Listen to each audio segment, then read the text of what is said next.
Hello and welcome to the last Ordinary Policy and Planning Committee for this term. Can we make sure everyone's got their mics on, please? And their phones off, Brett says. And we've got no one online? No? Well, Charlotte was Zooming, but she's not on yet. Okay. Yes, yes. Oh, there she is now. Right. Welcome, Charlotte. Can we have, I've just got an apology from Benita, so can I have a move in a second? So I move, Madam Chair. So Donald and either Neil or Craig. And all those in favour? Aye. Against? No other, I didn't ask, is there any other apologies? Because there's a few missing. Okay. All right. Okay. Carried. Sorry. So confirmation of minutes. Anyone got any changes? Can we have a? If not, can we have a mover, please? I'll move it, but I was just going to ask a question too. So. Yep. So the question just was, I guess, we've got these various proposals with regards to the fresh water, and of course we've got government statements, you might say, all the way along. Are we going to, I guess maybe we'll talk about later, but there has been some more government updates on what we got here. Do you want to Move the minutes first and then... We're going to bring an item to the next round meeting of recent changes to our name. That's what you're referring to? Yeah, okay, so that's next term, is it? Okay, it's just I noticed that, again, there was just the other day some more changes which were coming in about what you could do with water and various things that the... So we can clarify those two. I'm happy to second the continuing, but I just wondered, Steve, do you want to make any comments? This is really an issue for the freshwater update item that's on the agenda rather than what occurred in the previous meeting. All right, we'll do that. So Councillor Walker's raising a issue subsequent to the last meeting, which should quite rightly be raised under the freshwater item on the agenda rather than now, which is really about are the minutes that were recording true and correct of what occurred in that meeting. All right, just make sure. So we've got Neil and seconded by Craig, and if we could just make a note to bring up what. Thank you. And all those in favour, please. Aye. Against? Carried. All right. So submissions on local government systems improvement bill, Finbar. Thank you. Thank you. Through you, Chair. I will keep this brief. You would have seen the draft submission as it was circulated. So this amendment bill tinkers with a bunch of stuff in the Local Government Act. The headline changes being that change to the purpose of local government, which you see in our submission, we are agnostic on because it's been done before, and as noted in the government's own regulatory impact statement, it didn't have much effect, and we don't see any reason why that would be different this time. But the main point of our submission was, so one of the key change is that focusing in of council on their core services when you're doing your LTP budgets and things like that. And so the core part of our submission is emphasising the importance of recognising our voluntary programs that the regional sector, and us in particular, are particularly strong on. So the riparian program, the hill country program, key native ecosystems, things like that, was where we are able to deliver some really tangible outcomes alongside our community, and then we want that to be appropriately recognised as a core service of regional government. In terms of changes to the submission, after it was circulated, the main one was changing that we do wish to be heard. So we've got an opportunity to particularly speak to those programs and their success. Happy to take any questions. Just a question, Finbar, are you sort of suggesting that something like buying up the plants that we do and then distributing them to farmers might be something that's considered to be outside the rules under this legislation? Through you, Chair, yes, that's correct. So it doesn't mean you can't do those things in terms of how they're proposing the change, but it means basically if it's not a core service or a regulatory function, it comes second when you're doing your budgets and things like that. So it just gets bumped down the hierarchy of your planning, but we want to see it lifted up because it's pretty important. That's fair. Sorry? Oh, Emily? Morena koutou. Finn, but not sure if this is a question yet or a statement. Yeah, thank you for the submission. Just on reading it again, I just wanted to pick up a few points that have issues for our people. So there's a comment in there around, of course, the full well-being is being removed. So that has an issue for us around cultural impact statements. If we're taking out culture as being one of the focus areas, and that has a whole ripple effect with iwi and hapu. The other thing is it says they're taking out tikanga Māori as being relevant for, I can't remember the wording, for senior staff. So it says something about tikanga Māori must be relevant under te tiriti. So yeah, again, I mean, that harks back to our issue recently around Dini and certain stances amongst councillors. So I think that's quite problematic if we're going to hire staff who aren't required to consider Māori tikanga as being relevant. And the third one is actually just around waste management. So they want to change the wording to just talk about waste management, and presumably that means removing minimisation. So just curious for your thoughts on those. Thanks. Through you, Chair. With regarding that first point on cultural impact statements, there's no modification there to the requirements under the RMA, which is the main area where you're having cultural impact statements. So all those obligations and expectations would remain the same. As to the other provisions in the LGA, there are some quite in terms of taking into account the principles of the treaty and the need to build strong conductive relationships with iwi and have regard as an employer as well, about the needs of Māori, etc., all remain within the provisions of the Local Government Act, as well as the specific other legislation of the RMA, as Mr. Kittles noted. And regarding your second query, I'm not aware of any changes to requirements in terms of council hiring staff. There is a proposed change in the bill with regards to the requirement that tikanga Māori be a skill that you always have present on a board for a council-controlled organisation, which I do believe they are proposing removal. We did not go there in our submission, as it's not a big matter for us as a council in terms of CCOs that we don't have. But I imagine that is something that will be quite canvassed in the sector submissions from the like of Te Uru Kahika and Taranaki.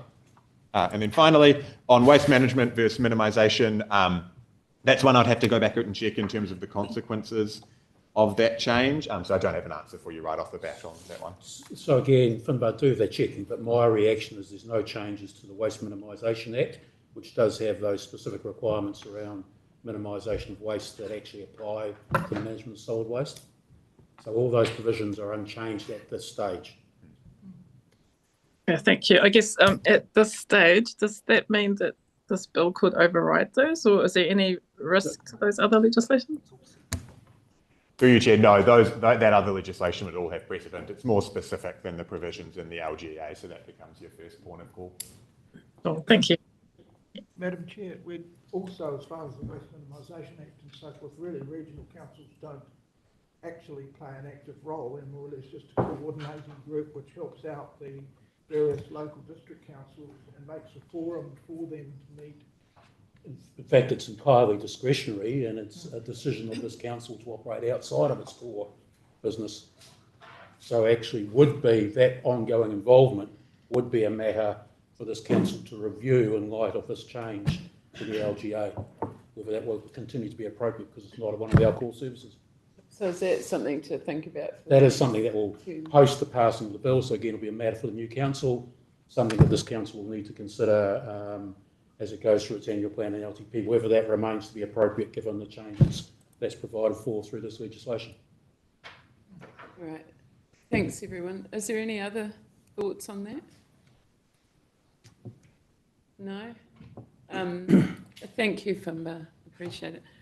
So the recommendations on page 10, do we have a mover? Neil, have we got a second? Grant? Yep. A second, and all those in favour? Aye. Against? Carried. Moving on to freshwater implementation update, and we've got an exciting addition to the council that Fred's going to I introduce. would like to introduce Anne Duncan to you. She has a broad experience in resource management based in New Zealand and in Australia. She's was born in Scotland. It's important for me being in Australia. It's important for us that you're not in Australia. The other similarity to her predecessor is she's in Australia. But like her predecessor, a very capable Australian, living her job and managing the policy planning protection really well. I'm sure you will enjoy working with her going. So over to you, Anne, to introduce you. Morena, kia ora. Through you, Chair. This is just the regular update of the freshwater implementation program. As you'll see from the paper, it's pretty short, and there's a reason for that. Central government recently passed the RMA Amendment Act a few weeks ago, and basically that contained plan stop, which meant that we are no longer able to proceed to notify the plan. So as outlined in the paper, we're going to continue to work on planning on a no regrets basis while we await the further detail of the legislation, which we expect to be by the end of the year. The key area of risk is managing expectations in terms of the conversations we have with our partners and stakeholders about planning issues. Those Correro have, we need to manage sensitively because we don't know what the mechanism for delivery is going to look like. But that doesn't mean it's not worthwhile to take the good work that we've been doing, progress it to a logical place where we're happy that we understand the issues and the options and various perspectives on those issues and options so that it's ready and waiting to take into whatever comes next. And we're also taking the opportunity to look at non-regulatory and links to farm planning in relation to all of those issues. So any question? Through you, Chair. Thanks for a report and welcome. Just one thing I have a concern with. The amendment means that notifications of freshwater plan won't be possible until December 27, right? So is there the potential that it's going to create a big vacuum within the Regional Council of work being done that's actually not efficient, aligning with the rules that are going to keep coming up? Is that a real threat? Like, you can carry on at the moment doing stuff, but then do you see that there's a point in time that you're actually going to stall because you're not getting clear direction? Or is there enough information coming out that you are getting? Well, I think one of the important ways to think about this is government's changing the overall legislative framework in which it work, and changing the planning documents within which that planning framework needs to be written and reflected. That has very little, and what is also very clear in the freshwater space is that improvement to meet whatever standards may be set or regulated, controlled nationally, or decisions that we might make regionally need to be a long journey over time. And as part of its policy position, the government has again reiterated this is a long 100-year journey. It's not a 5-year journey we're on here to get to the desired endpoint. That what that really reinforces is that what's possible and practical to do on the ground in Taranaki reflects local conditions, the level of buy-in from different groups of stakeholders to going in that direction of achieving long-term improvement in the state of freshwater and other environmental attributes. And indeed, there was quite a discussion at the last Operations and Regulatory Committee about, for example, the effects of discharges in both urban environments from infiltration into wastewater systems of stormwater, and also rural environments when you have heavy rainfall events. practical changes to wastewater systems and changes to resource consents that operate those, practical changes to the planning environment and what's practical on the ground for farmers in this community has very little, Wellington's influence over that is minimal, I would suggest, with all due respect to the role of parliamentarians to set the overall framework.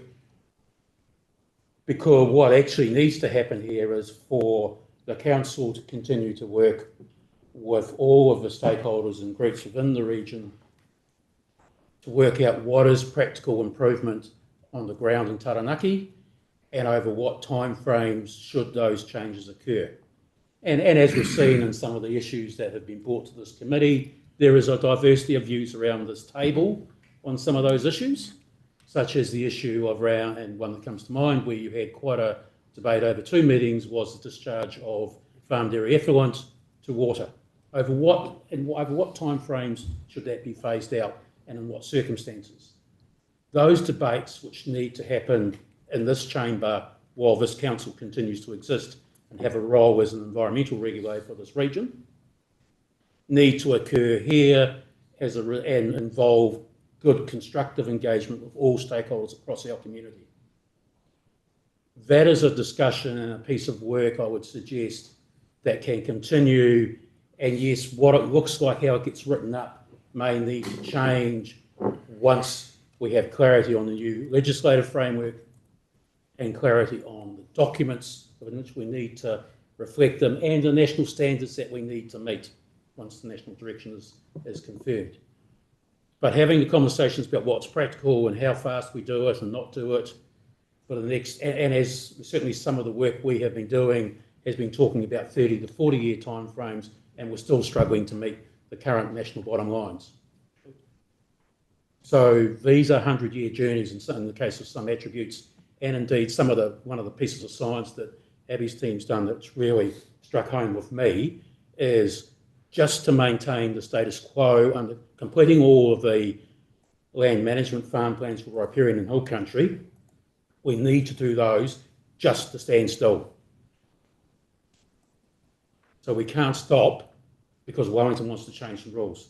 If we want to stop, if we don't want to go backwards. And I don't think anybody wants to go backwards. The debate is about what is the appropriate timeframes, how are the different methods, how do we support those in a voluntary and buy-in way that gets the support of our communities. All conversations need to happen in the Taranaki community, and at the moment, while this council exists, happen within this council chamber. So, and again, that is essentially the message that, MFE and the minister put out about they are stopping plan changes from happening. What won't stop is work that councils do prior to notifying a plan change. So they are saying, carry on having those conversations. Don't stop them because we'll lose more time. We'll go backwards. Now, whether you agree with that, don't go backwards, don't stop, is a decision that ultimately this council needs to make. And it is an issue that we will put on the table of the new council once we have done further work on what that practical work looks like, the risks you will be taking by carrying on and doing it. And if the council says stop stuff, we will stop. But at the moment, all the advice that we'll be likely giving that new council will be, it's very important that you carry on and work with your stakeholders and communities to get buy-in to what the solutions can look like, and then we work out how it needs to be written up, the fine print, once we've got agreement on the methodologies and ways of getting there. Good. You answered my question. Through you, Chair, just to add to what Steve said, there's an exercise, I think, we've come to a point now in the journey where we've done a lot of baseline science work. We now need to package that up and tidy it up so that come the time when we're ready to pick up the pen and go again, and Ian's team are ready to get out and have the conversations and restart the drafting, that's tidy and that's ready to go. So there's some things in the next 6 months that my team need to do to I guess, finish off really where we've got to and what we've done to date. So I think that's important too. We're not a big council. We don't have the resourcing to just go and do things that are a waste of time for the community and a waste of time for us. So, we'll be very focused on doing the things that are important and need to be done with urgency. And then from there, as Steve said, it's a conversation for the new council as to where we go from there. I guess through you, Chair, my concern is the fact 27 is, that the dates that they're looking at is still a long way away, and I absolutely hear what you're saying. I guess I just want to make sure that hopefully they're going to be putting information out, and I'm picking you get updates of when timeframes. A programmer works basically of timeframes of what stuff is coming out, and hopefully that all aligns. And yeah, look, and obviously we stay as close as we can to some of these issues. Yep. But what's also really important in this process is to recognise we're now operating in a plan that's over 24 years old. Yeah, yeah. And there are some significant risk issues in that plan, which will get reviewed and represented to this council as part of that report that comes through post this. Yep. Because having a plan notified sooner rather than later was intended to address some of those risk issues. Yeah. All right? Good. So there is a much bigger picture than just what Wellington might be doing that this council needs to be aware of before it makes a decision on a go or stop. I would counsel against you passing a resolution now today to say stop it because Wellington said some things. But obviously that's your prerogative. Emily? Thanks, Grant. Yeah, thank you for that. I just want to say that, I really 100% support what Steve was saying around keeping the conversation going. And I was wondering within this work plan, whether we could actually arrange some meetings between stakeholders to actually keep these conversations going, because we're just seeing a lot of polarization politically at the moment, and we're seeing issues rising with climate change. So it'd be really good to just get ahead of the anxiety and division that's happening to get people talking, so we can get some agreement when we're allowed to get there. Just some messages. Thank you, Emily. I just have one thing. It would be good to identify what we're missing as well. So we know our soil data is not that great, don't we? So we can certainly have a look at what remaining gaps we've got and where we might want to do some additional work as well. Yeah, that would be a valuable thing to do. Yeah, thank you. Anyone else? Perhaps a little question, Yeah. which is, we aren't obviously focusing on what Wellington's doing, but does anything that Wellington has announced recently, and I did read some interesting things there, affect the existing plan in the sense that the regulations that we were enforcing as things stand, or is this just, it's the future rather than current in any way affecting anything? Well, the Section 70-107 issue certainly helps take away, helps reduce some of one of the critical risks we're facing. Can you explain what 71? The Section 70-107 issue was, and Fred will help you if I get this wrong, but effectively there were two court cases, one out of Canterbury, one out of Southland, that said you cannot grant a resource consent or make a plan provision that allows for the ongoing degradation of fresh water, which was effectively stopping the granting and making of grazing a permitted activity. Through you, Madam Chair, in the long term, with the action through consent was going to make things better. Initially, it's going to make things worse. Yes. So that's a very helpful. The government agreed with that was a problem and had the opposite effect to what they wanted. Okay. So they passed those two amendments, and the last one just went through in this last bill a couple of weeks ago.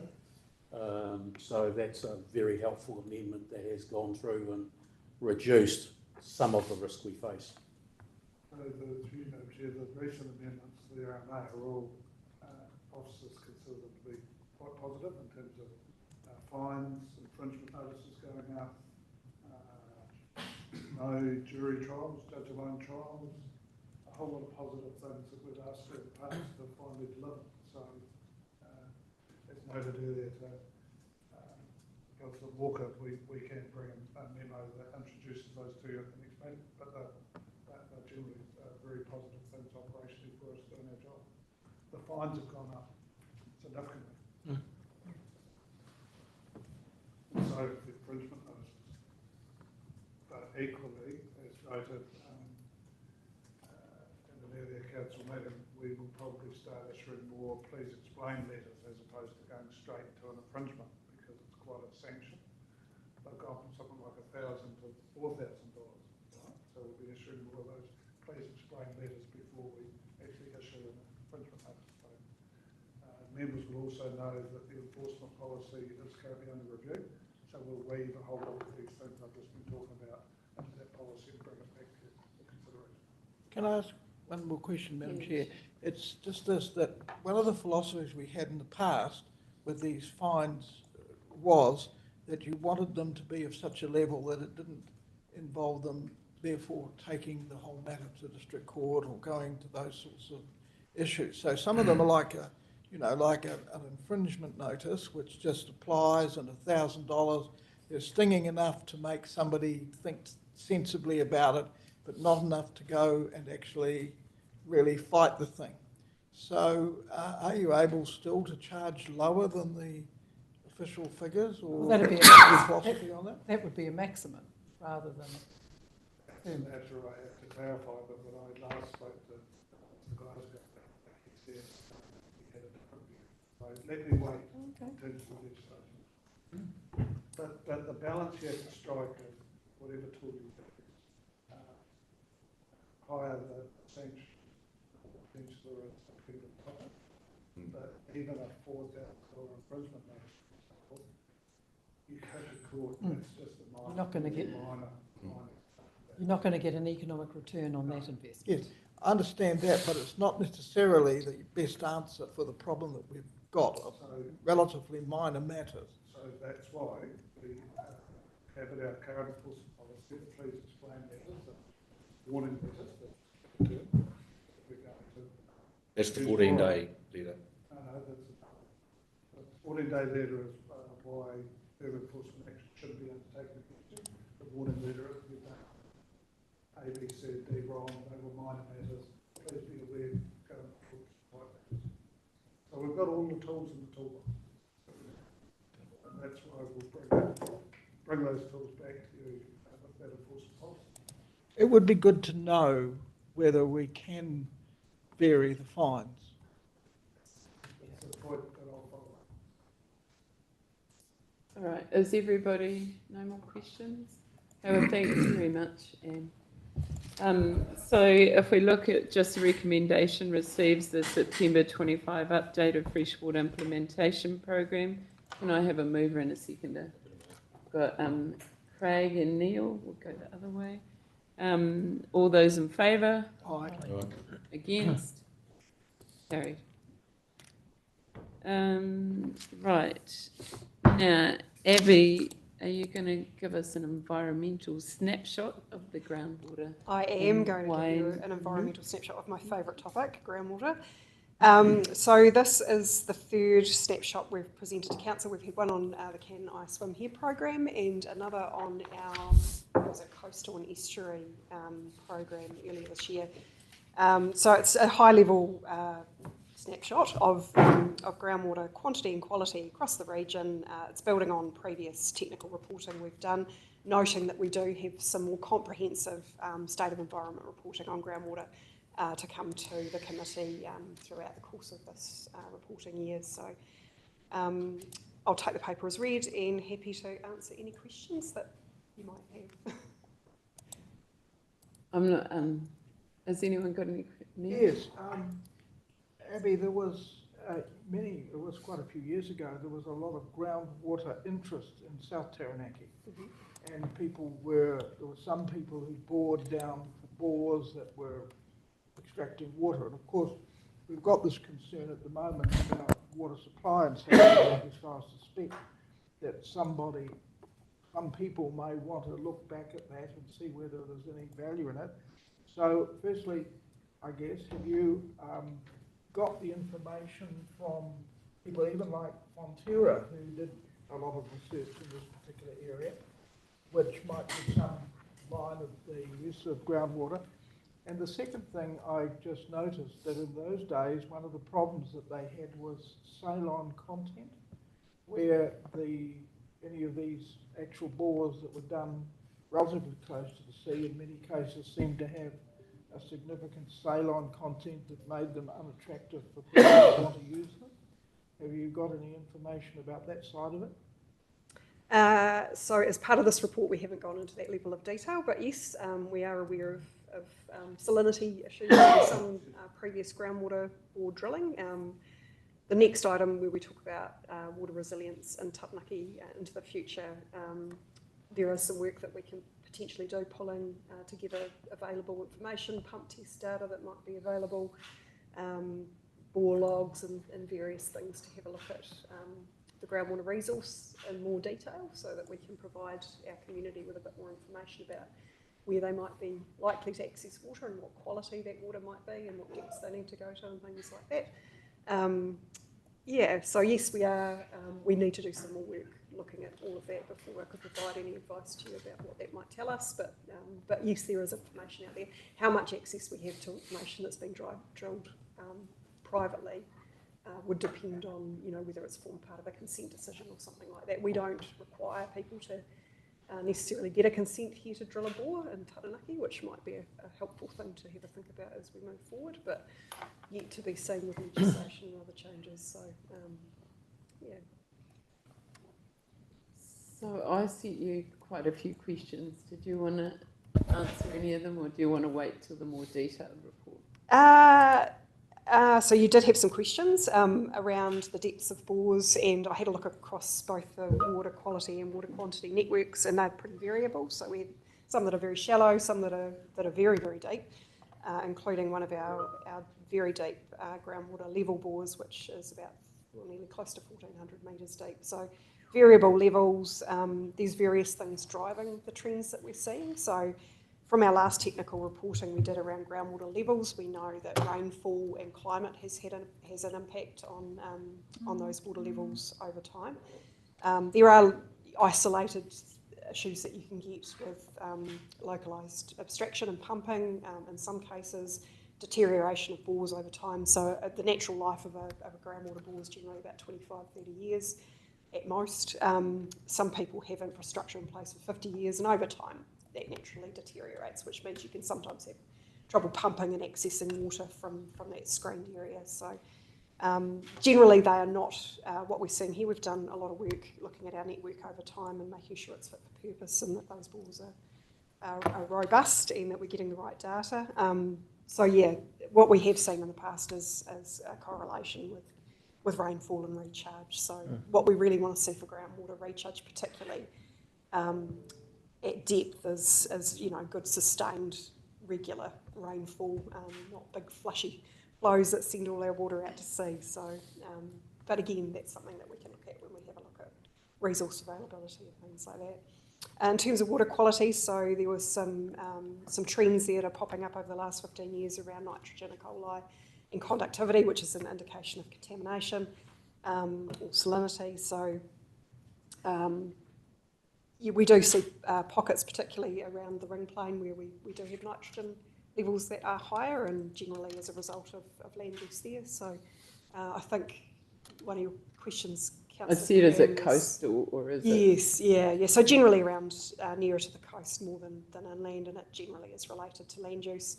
In terms of stock numbers, so we haven't seen significant changes in stock numbers, but what we have seen is changes in productivity over time. So changes in breeding, which is bigger animals, more urine, more nitrogen. So we do see trends still increasing in some bores, potentially as a result of that, but we haven't done the science work that necessarily links that specifically. What the team has been doing is some of the work that's feeding into the freshwater planning process around nitrogen particularly, and nutrients more generally, around what's driving those trends and what we can be doing in future to help mitigate some of that. So that work hasn't landed with this committee as yet, and again it's something that we will need to package up and have ready to go should that need to progress. So depending on where the council wants to go with that, we either hit the pause button or we carry on quietly working away to try and understand those issues more. So, yeah. Thanks very much, Abby. Great today to hear people talking about looking at solutions. I love that. Thank you. I've just got Emily and then you, Alan. Emily, please. Yeah, kia ora. Yeah, it's good to see this paper. I just want to make a comment. So just with my experience at Pariaka of having a spring that started drying up in a drought of the second to last drought we had. So we drilled a deep bore, and just in hindsight of doing that, the cost that took for a small community to drill the bore and then do the treatment, all of that, it's really high. So I just would hope that the council doesn't sort of promote it as a good solution. It is if you've got the money. But really, I wanted to ask a question two questions. Why are we not having consents for the bores to manage the overall tax and aquifers? And the second one is around a few years ago, maybe 5 years ago, we had a similar report around groundwater monitoring where it was, I think, proposed to remove some of the sites because they were at risk due to cattle in areas where the cover was, and so they were getting knocked off and things like that. So I'm just curious if those sites were reduced in number or were they kept the same, because that would affect the quality results we're getting now. So I'll respond to that one immediately. So yes, we have been working to improve the bore infrastructure to prevent. What happens is if you don't have a proper cover on your bore, you'll get contaminants leaking down the bore casing, and then what you end up doing is sampling those contaminants that are directly impacting the bore. So you want to have a good cover around, generally a concrete pad around the well itself to prevent any immediate ingress of things going down the casing. And sorry, can you remind me of your other question? So that was just around, so did we then cut those out of our monitoring sites, and does that skew our results now? Right, so yeah, my understanding, and I'll be honest, I don't have the detail of how many we've upgraded, but my understanding is over time we have been making improvements to those to prevent that being an issue. Generally what we're seeing here is the long-term trends that we've seen due to land use in those areas. So we know we've got some longer-term issues there because of surface water monitoring as well, so it's not isolated just to groundwater, it's a broader issue than that. But obviously with our groundwater network, we want to make sure that that's as robust as possible. So ideally you want to move away from having, say, open wells and moving to groundwater bores that are secure in their proper casing and are fenced off from stock and things like that, so that you don't have contaminants skewing your results essentially. What we're trying to get samples of is the general groundwater quality in the vicinity, not what's specific to a bore that might be contaminated. Sorry, that didn't quite answer the question. So the monitoring sites have stayed the same or they've changed? I'm pretty sure the sites are the same, but what we've done is made them more secure. Okay, yeah. Thanks. Thanks, Emily. I did ask Abby if there was an education piece around this, around looking after bores and how they should be cased or not cased, but looked after. Yeah. Yes. So we can certainly do that. We had a good conversation at the Operations and Regulatory Committee this morning around getting more public communication out there, and we can certainly provide some general advice around groundwater bores and how to look after them. And if we stop using them, how do we? And how you decommission them and that sort of thing too. So yeah, happy to do that. In terms of the consenting around bores, that's not a requirement of our plan currently. That would be something that the council would need to consider in terms of future planning. Has anyone got any other? Oh, Ellen, sorry. Ellen. That's right. Yeah, I think it's very important, just following up on looking after contaminants going in. We know what happened at Hastings, so it needs to be regulated a bit more. I was looking at the groundwater quality trends, the little graph you put, and I noticed that under each of the three headings, where you have highly likely worsening and at the other end of the scale, a highly likely improving, there's always that percentage is a lot greater than the worsening side of it. So to me, that looks like it's a good trend. It's heading in the right direction. So it was pleasing to read that part of it, where you've got, like 60% of nitrogen is, it looks like it's highly likely improving, where it's only at about 25% where it looks like it's worsening. So if you balance it out, it looks like we're on a bit of a win with each of those by this. So what that helps us do is really target those areas where we need to focus our energy and yeah. Thank you. Just one question. A confined aquifer, how deep will that be? It varies. So it's not necessarily generally you'll get more confined aquifers with depth, but they don't necessarily have to be deep to be confined. So it depends on the geology. So if you've got layers of silt and clay and things that tend to stop water filtering down from the surface into your groundwater aquifer, then they tend to be more confined. So we do have a lot of confined groundwater here, but again, the network's a mixture of unconfined and confined. Thank you. Yeah. Any other questions? Right, we've got some recommendations on page 43, and can I have a mover and... Happy to. Happy to second. So Alan and Susan, thank you. All those in favour? Aye. Aye. Against? Carried. Finished yet, have we? No, what the hell? Fred's too quick. Abby again.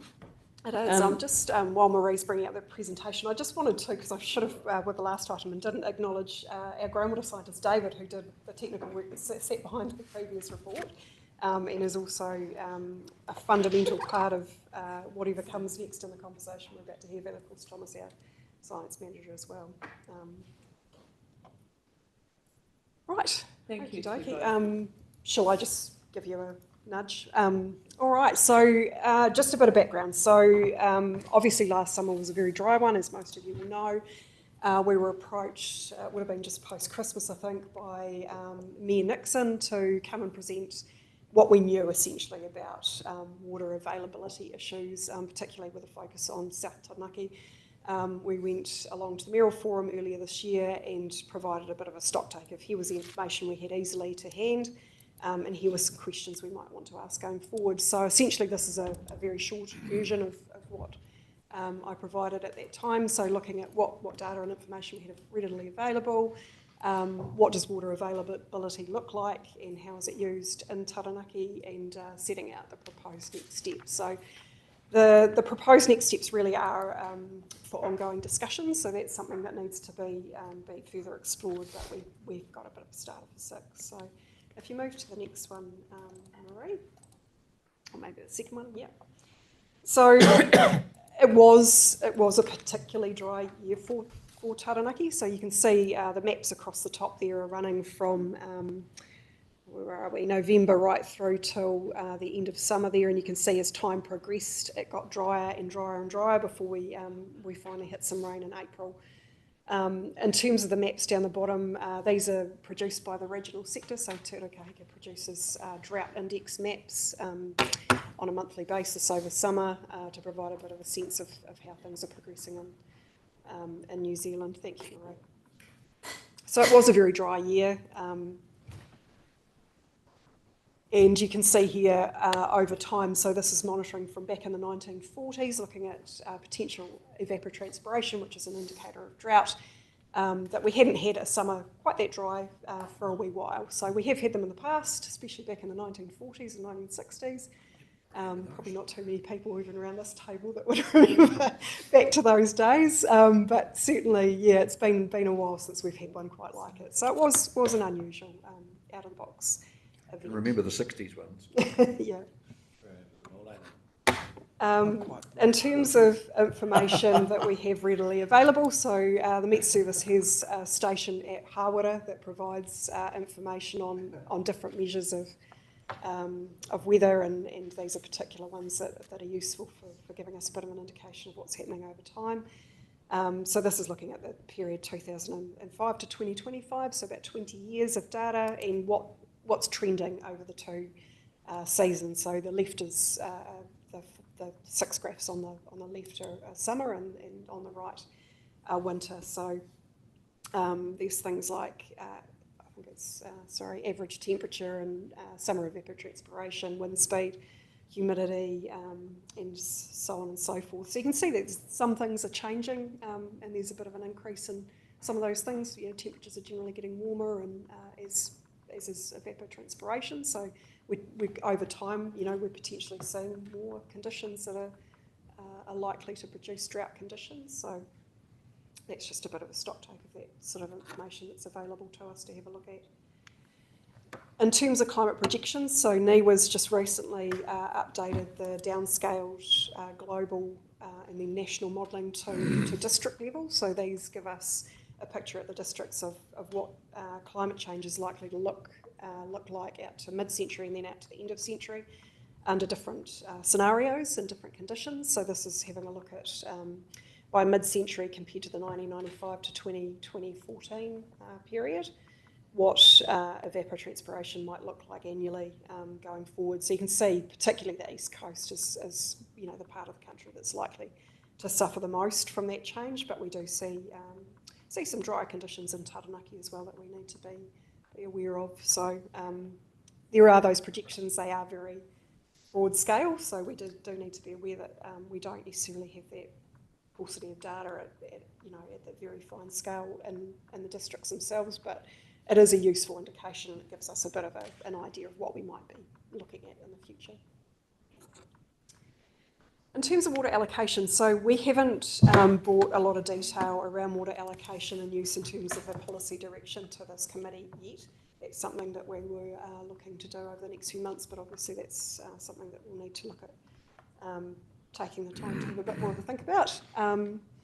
So we have looked at different scenarios and what this might look like going forward. One of the things we're conscious of is that surface water levels and flows over time are likely to decline with climate change. We've got the predictions that show that that's, you know, a pretty reasonably likely possibility. By what magnitude, we don't know. It's variable, and there's a bit of uncertainty around that. But we essentially know that we're going to have lower low flows more often, which means that when people want to access water, particularly during summer, they might struggle more than they are now. There's a bit of work to do to understand that more fully, but we know that that's going to be a challenge. One of the things that we need to do in setting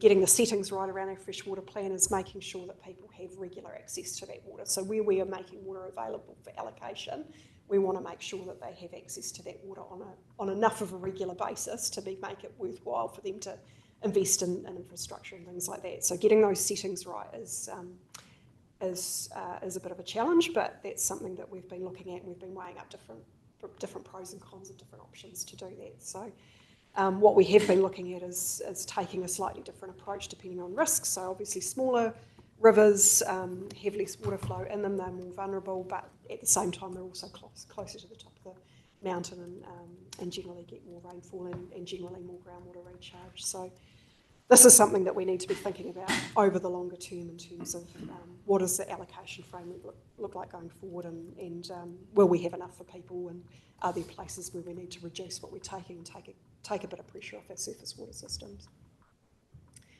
We've also been looking at things like future-proofing, so around what would alternative or supplementary sources look like. Is groundwater an option? As was pointed out earlier, it is a very expensive option and not necessarily available to everybody. But there are other things like high flow harvesting and storage during summer and things like, during winter to make water available for summer and things like that too. So, you know, you mentioned earlier, you know, it's good to see us looking at solutions. We're really at that point in our journey with our freshwater plan now, where that is what we're focused on. So we've done the work around what's the size and scale of the issue, what does the community want to see, and where do they want to get to.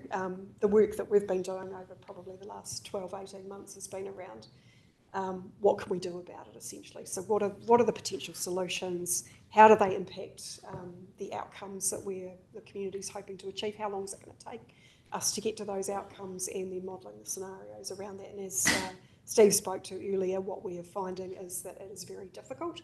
And with the impacts of climate change, particularly around things like sediment and E. coli, less so with nutrients, but certainly with water allocation, is that holding the line with the tools that we have available to us in the toolbox right now at this period of time. We need to manage some expectations of our community about how far we can get and how quickly. So, yeah, you'd be looking at some pretty significant changes to the way people do things in Taranaki if you wanted to go further than that. Would be my high-level take of it. So groundwater, we don't utilise groundwater well in Taranaki, and there's a few reasons for that. So while we have a lot of water available, often you do have to go quite deep. The quality isn't always suitable for the uses that you want to, or things you want to use it for, and sometimes it's not super productive. So you can drill a bore, but it doesn't produce water at a rate that flows that you can get a lot and fill up the tanks or fill up the storage dam or anything like that. So it's not well utilised, but part of that too is that we've always made surface water available. As that becomes less available, this might be something that people look to as a potential alternative.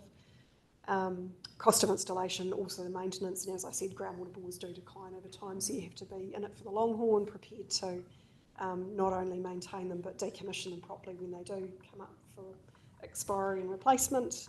So yeah, a lot of things to be thinking about there. They also respond to changes in localised pumping. So one of the things that we can't do at the moment, because we don't know where a lot of our groundwater bores are, because it's not a requirement of the consent or a requirement of our plan, is that we don't necessarily know who's going to be affected when a new bore goes in. So if someone wants to put in a new bore and they start pumping that bore, that can have effects on the bores around them. We don't necessarily have the information at hand to say these are the people that we would then need to notify. So again, that's something I know people are or this government's very fixed on permitted activities, but sometimes knowing where things are is super helpful. So it's just something to think about. In terms of responding to future demand, so there were questions that were raised earlier this year around, well, what can we do about this? Is this a big issue for Taranaki?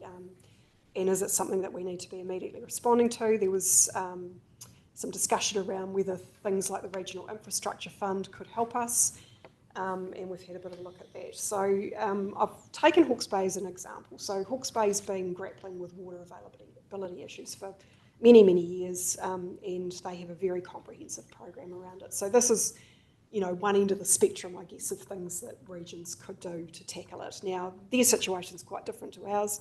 They are already over-allocated in terms of surface and groundwater, and they also have significant challenges around climate change, as I showed you earlier, around the East Coast and drought. So I don't want to provide this as an example of what we should do. What I'm saying is here that they've taken a multi-pronged approach to it. So it's a little bit hard to see on the graph, but they are looking at things like demand management. Where's water going to be needed in the future?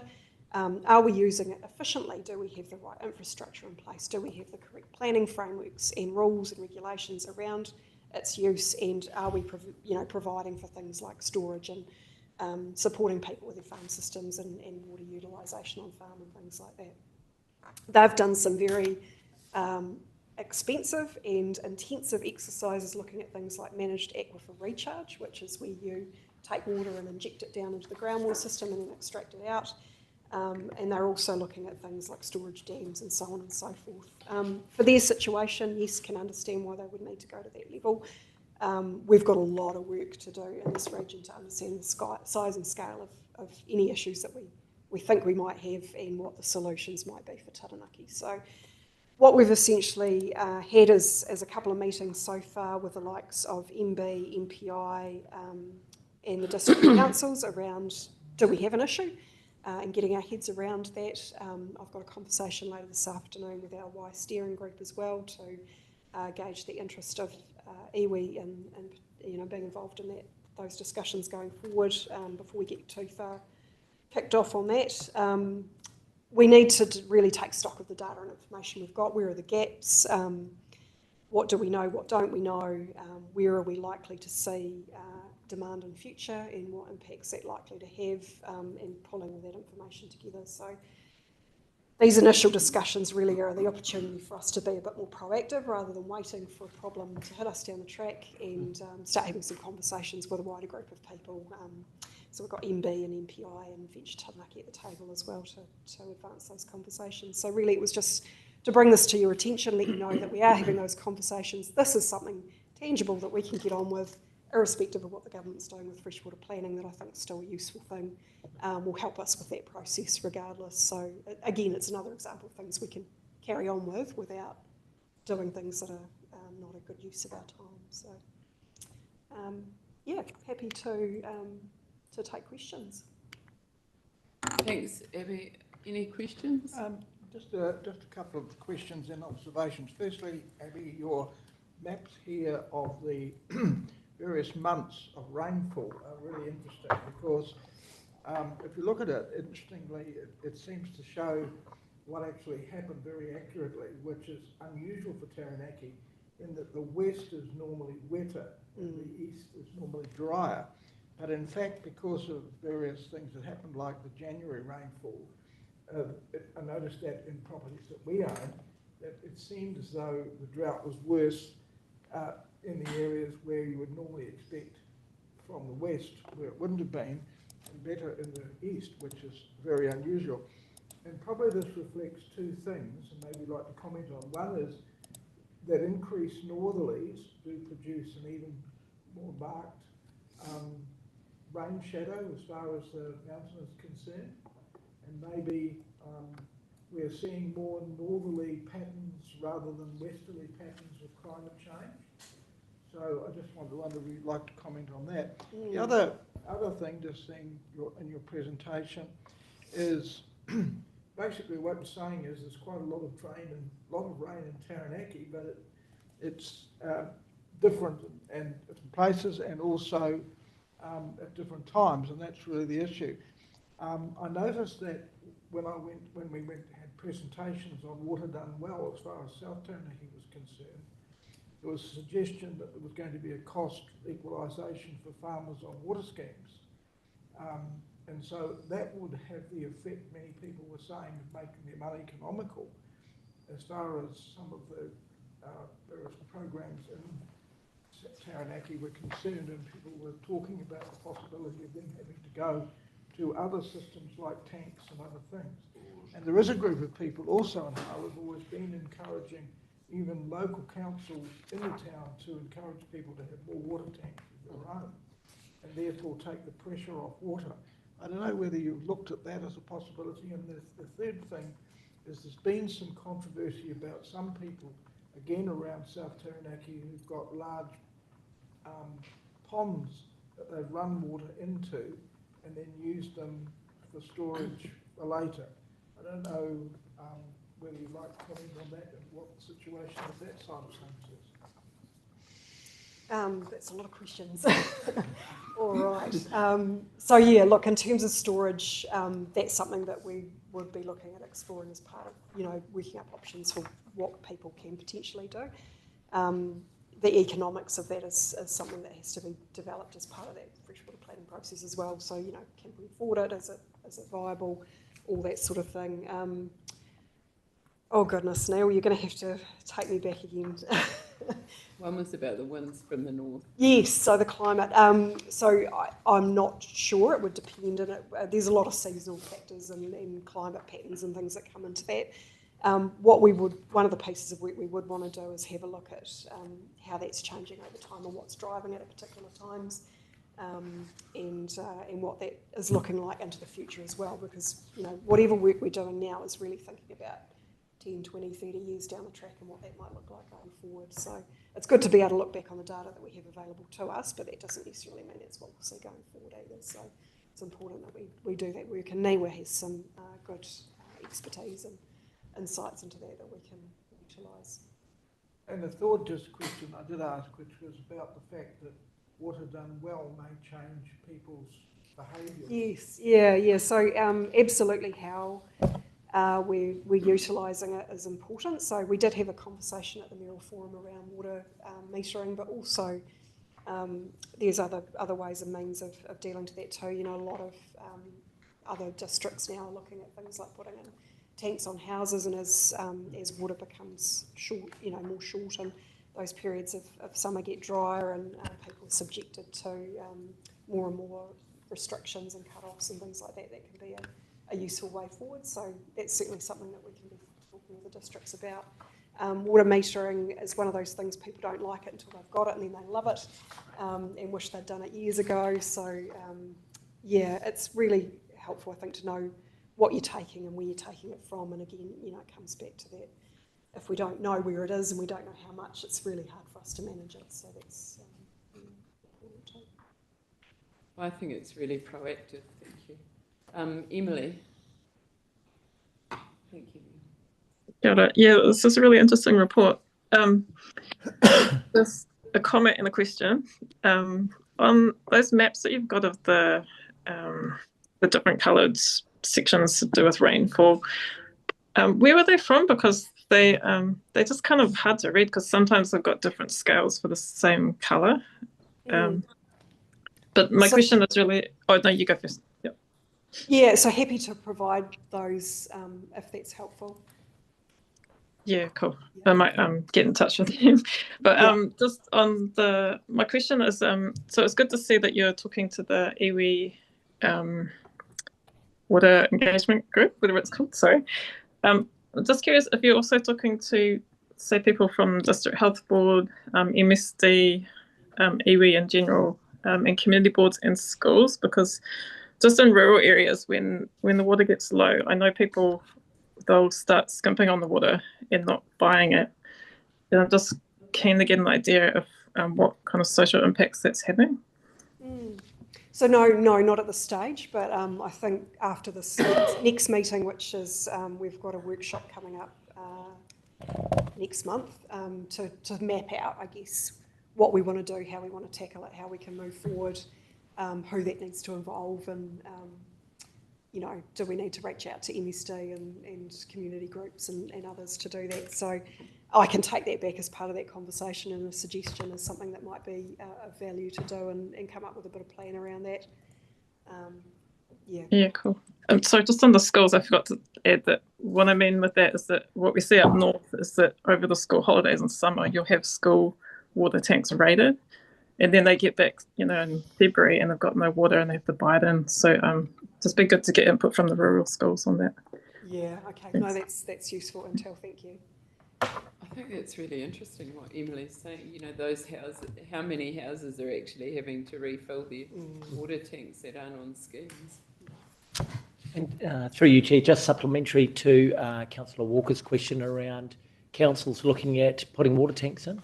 I'm happy to talk to you about the subdivision that's been done through Stratford Council, being the regional leader of doing that, and they've had tanks put in, so more than happy to talk to you, even though Stratford does have abundance of water at times. So it is being done by councils. Which is the important point, it's actually a district council issue. Yeah, absolutely. They can take the lead on it if they wish. Yeah. Policy for the districts. That's not an election plug because I'm already elected. Come on. You're selling consultancy. When Grant's finished his electioneering. Thank you, Grant. Mitch? Thanks for the report. I think it's quite timely to receive this information. Yeah. It's quite a critical matter that will face us, and the trends demonstrate the reason why. My question is more in relation, and acknowledge that there's a meeting happening later on today, but my question is just in relation to the SOP, the water shortage SOP, and who's had input into that. Fred? So for you, Madam Chair, that's something that I led years ago. The district one's 2009, so it's quite old, so I had to update that.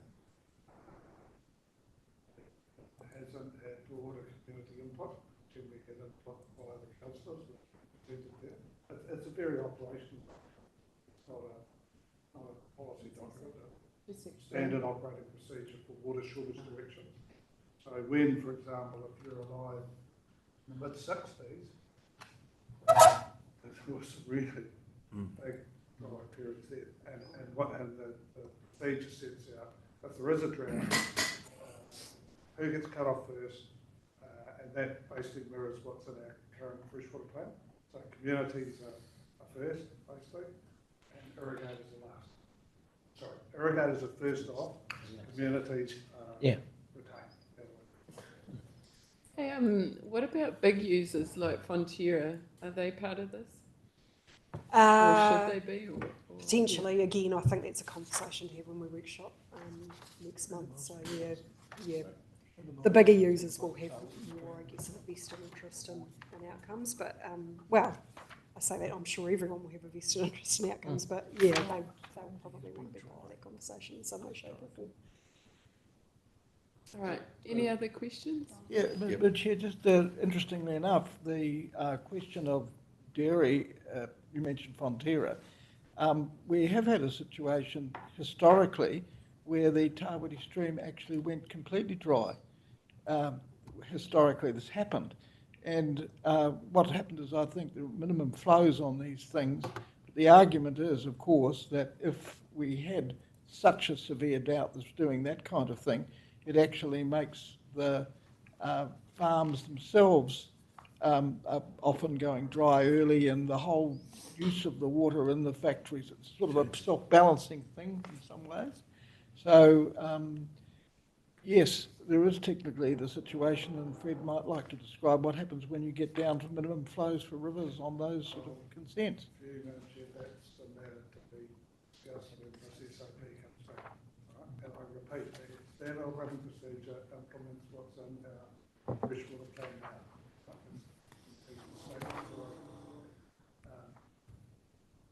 One of the matters that is increasingly coming up through consents, for example, the Kapuni water take consent para, is the need to do more work around water use efficiency and metering, making sure that that flows through district council bylaws to users.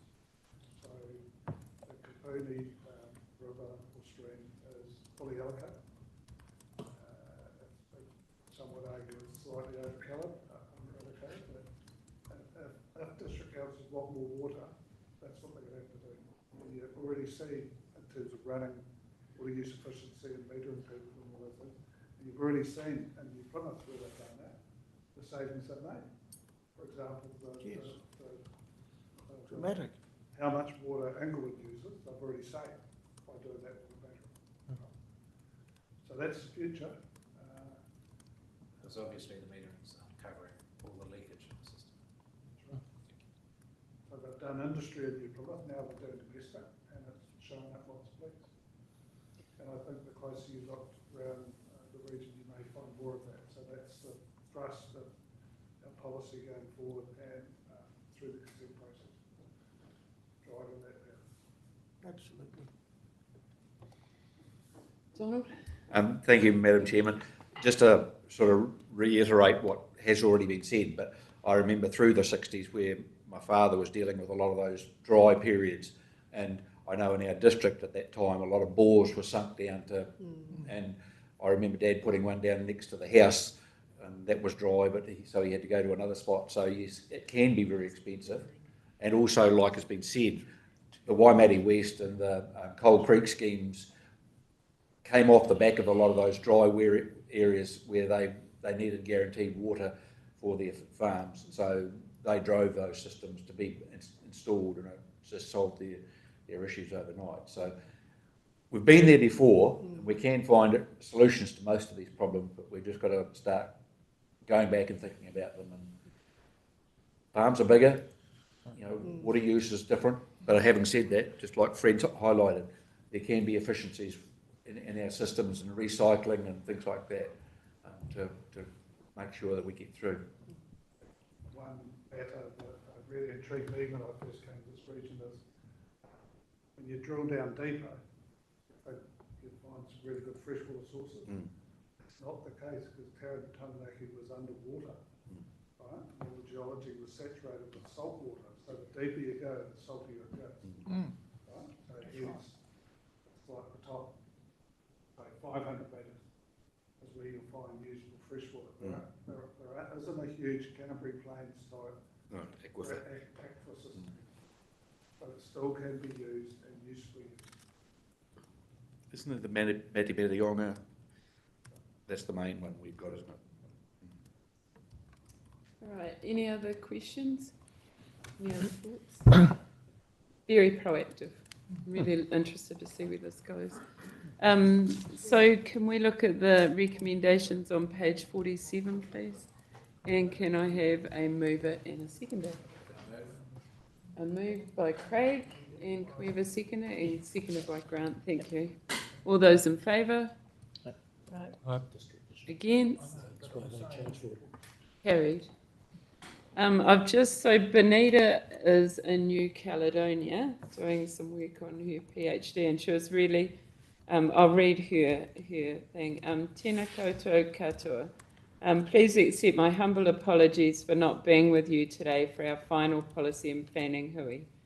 As your most recent chair of this committee, I want to acknowledge the huge amount of work undertaken by our staff to ensure our reports are timely, comprehensive, and enable full, robust exploration of the issues. The workload over the past few months in particular has been particularly onerous, so thank you, Steve and team. Thanks to all fellow councillors for persevering with the work on behalf of our wider Taranaki communities. That includes our iwi reps too. Mitch and Emily, thank you.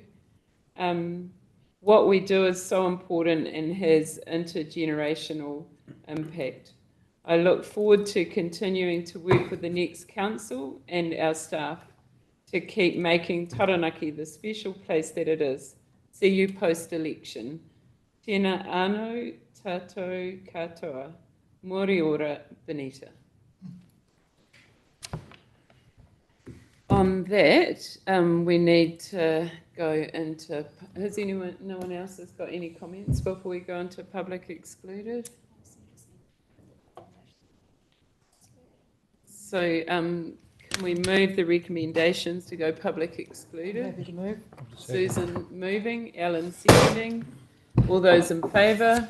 Aye. Against? Carried. And so we just need, do we need to get anyone?